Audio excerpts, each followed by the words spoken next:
আসসালামু আলাইকুম ওরহমতুল্লাহি ওবরাকাতুহু। আশা করি সবাই মহান রব্বুল আলমিনের অশেষ মেহরবানিতে ভালো আছেন। ইনশাআল্লাহ আপনাদের দোয়ায় আল্লাহর মেহরবানিতে আমি অনেক ভালো আছি। আজকে আমি আপনাদের জন্য শত্রুকে সারা জীবনের জন্য ধ্বংস করে কিভাবে শেষ করে দিবেন, জালেম শত্রুকে কিভাবে খতম করে দিবেন, এই বিষয়ে একটি অত্যন্ত শক্তিশালী পাওয়ারফুল একটি আমলে হাজির হয়েছি। আশা করি সবাই একদম শুরু থেকে শেষ পর্যন্ত দেখবেন। যদি টেনে টেনে দেখেন তাহলে কিছুই বুঝবেন না, আর না বুঝেই শত শত আমল করলে জীবনেও কাজ হবে না। যারা সূরা ইয়াসিন পড়তে পারেন তারাও করতে পারবেন। যদি সূরা ইয়াসিন পড়তে না পারেন তাহলে কোনো হাফেজের সাহায্য নিয়ে, কোনো আলেমের সাহায্য নিয়ে ইনশাআল্লাহ আপনি আমলটি করতে পারবেন ইনশাআল্লাহ। এটি এতটাই কার্যকরী যে এই আমলের উপর ভরসা করে তাওয়াক্কুল করতে হবে আপনাকে, কারণ পবিত্র কোরআনের একটি আমল সূরা ইয়াসিনের একটি আমল। সূরা ইয়াসিনের আমল দুনিয়ার সকল আমল ব্যর্থ হলে ইনশাআল্লাহ এই আমলটি ব্যর্থ হবে না। এতটাই শক্তিশালী, এতটাই পাওয়ারফুল কোরআনের পবিত্র সূরা ইয়াসিন, যেটাকে পবিত্র কোরআনের কলিজা বলা হয়। এটা এতটাই গুরুত্বপূর্ণ, মর্যাদাপূর্ণ সূরা যে সূরার মুয়াক্কেল।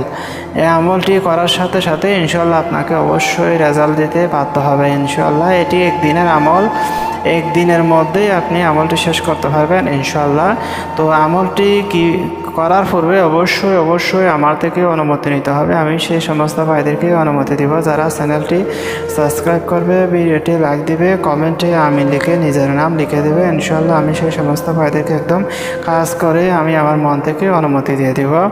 অবশ্যই আমার আমলটি যদি ভালো লাগে তাকে মানুষের কাছে পৌঁছে দিবেন যারা শত্রু দ্বারা আক্রান্ত, এবং আপনি নাও জানতে পারেন। যদি ফেসবুক, ইউটিউব, বিভিন্ন মেসেঞ্জার গ্রুপে, হোয়াটসঅ্যাপ গ্রুপে আপনারা বেশি আমলটি শেয়ার করে দিবেন। এতে আপনার শত্রু যদি অন্য মানুষ যদি আপনার মতো শত্রুতার শিকার হয়ে থাকে সেও পরিক্রম পাবে, এবং আপনি আমলের একটি বরকত ফয়জিয়াত লাভ করবেন, এবং এতে আপনার আরও অনেক বেশি পাওয়ার বেড়ে যাবে, আধ্যাত্মিক শক্তি বেড়ে যাবে। মানুষের কাছে পৌঁছে দেওয়ার জন্য তার একটা রোহানিয়াত ফয়জিয়াত বরকত আপনার কাছে চলে আসবে ইনশাআল্লাহ।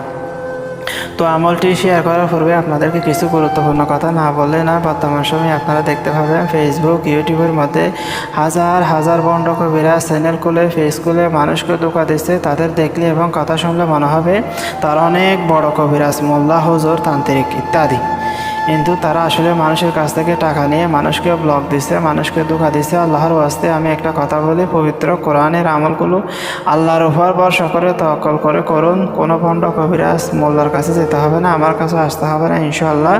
আপনি যদি নিজে করেন তাহলে অবশ্যই কামিয়াবি হবেন। তো আমলের ব্যাপারে আসা যাক। আমলটি কীভাবে করবেন না করবেন, আপনাকে আমলটি করার জন্য আপনাকে অবশ্যই একটি নতুন ইট নিতে হবে। নতুন ধরুন এটা একটা নতুন ইট, এরকম একটা ইট নিতে হবে। আপনি কি করবেন, ইটটা নিয়ে কোনো নদীর ধারে কিনারায় চলে যাবেন। নদীর স্থানে পশ্চিম দিকে মুখ হয়ে বসবেন। নদীর কিনারায় পশ্চিম দিকে মুখ হওয়ার পর আপনি কি করবেন, সূরা ইয়াসিন পাঠ শুরু করবেন। প্রথমে একবার বিসমিল্লাহ পড়বেন, তারপরে আপনি কি করবেন, বিসমিল্লাহ পড়ার দরকার নেই।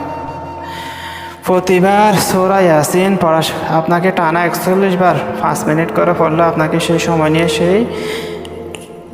ধৈর্য নিয়ে পড়তে হবে। প্রতিবার 41 বার সূরা ইয়াসিন পড়তে হবে। প্রতিবার শেষ হওয়ার পর আপনি শত্রুকে খতম করার উদ্দেশ্যে, আচ্ছা, এই আমলটি অবশ্যই আপনাকে একজন ছেলে হয়ে করতে হবে। আপনাকে কোনো ধরনের মেয়েরা আমলটি করতে পারবে না, সেটা আপনাকে জানতে হবে।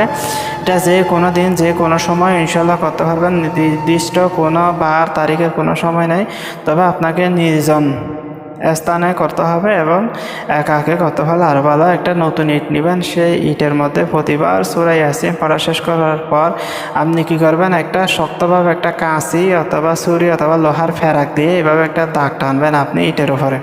আপনার শত্রুকে ধ্বংস করার নিয়তে, শত্রুর নাম নিয়ে ধ্বংস হওয়ার নিয়ত করে বলবো যে অমুক শত্রু, হে আল্লাহ তুমি অমুক শত্রুকে ধ্বংস করে, তাভাবে একটা দাগ টানবেন ইটের উপরে। আবার আরেকবার সূরা ইয়াসিন পড়বেন, আবার আরেকটা শেষ করার পর আবার একটা শত্রুর নাম কল্পনা করে, শত্রু ধ্বংস হওয়ার নিয়ত করে আবার আরেকটা দাগ করবেন। এভাবে 41 বার পাঠ করার পর 41টা দাগ টানবেন। দাগ টানার পর সেই ইটের উপর সামনে আপনি কি করবেন, জানাজার নামাজ পড়বেন। এখন আপনাকে সম্পূর্ণ জানাজার নামাজটা জানতে হবে। কিবলামুখী হয়ে আপনি শত্রুকে খতম করার উদ্দেশ্যে তাকে আপনি মনে করবেন আপনার শত্রুকে শেষ করে ফেলতেছেন, ধ্বংস করে ফেলতেছেন, সারা জীবনের জন্য কবর করে ফেলতেছেন, কবর দিয়ে ফেলতেছেন। জানাজার নামাজে আপনি অবশ্যই নামাজ শেষ করার পর ইটটা সামনে নিয়ে নামাজ শেষ করার পর আপনি একটা মোনাজাত করবেন, হে আল্লাহ, আপনি আমার এই শত্রুকে ধ্বংস করে দাও। আমি যেভাবে এই ইটের উপর জানাজা পাঠ করলাম, যেন আমি আপনার শত্রুর উপর জানাজা পাঠ করলাম, আল্লাহ তুমি তাকে সেই ব্যবস্থা করে দাও। বলার পর আপনি কী করবেন, সেই ইটটা আপনি সেই নদীর মধ্যে ফেলে দিবেন। তারপরে আপনি পিছনে না তাকিয়ে আপনার বাসার মধ্যে চলে আসবেন। ইনশাআল্লাহ আমি যেভাবে বলেছি সেইভাবে যদি আপনি এই কাজটি করতে পারেন, আমি আপনাকে গ্যারান্টি দিলাম আপনার দুনিয়ার সকল আমল ফেল হলো। ইনশাআল্লাহ আপনার এই শত্রু ধ্বংসের আমলটি কখনো ফেল হবে না, কখনো ফেল হওয়ার যোগ্য নয়। এটি এতটাই শক্তিশালী, এতটাই পাওয়ারফুল, অত্যন্ত শক্তিশালী পাওয়ারফুল আমল। ইনশাআল্লাহ আপনি ভালো লাগলে আমলটি করবেন এবং বেশি বেশি শেয়ার করবেন, যাতে আমি আপনাদের জন্য সামনে আরও আমল নিতে পারি। অবশ্যই আপনি চ্যানেলটি সাবস্ক্রাইব করবেন, সাথে বেল বাটনটি বাজিয়ে দিবেন, যাতে এ ধরনের গুপ্ত রহস্যময় আমলগুলো যখন আপনার কাছে নিয়ে আসবো ভিডিও আকারের সাথে সাথে আপনার কাছে একটা নোটিফিকেশন যাতে চলে যায়, সেই জন্য। তো সবাই ভালো থাকবেন, আমার জন্য দোয়া করবেন। আসসালামু আলাইকুম ওয়া রাহমাতুল্লাহি ওয়া বারাকাতুহু।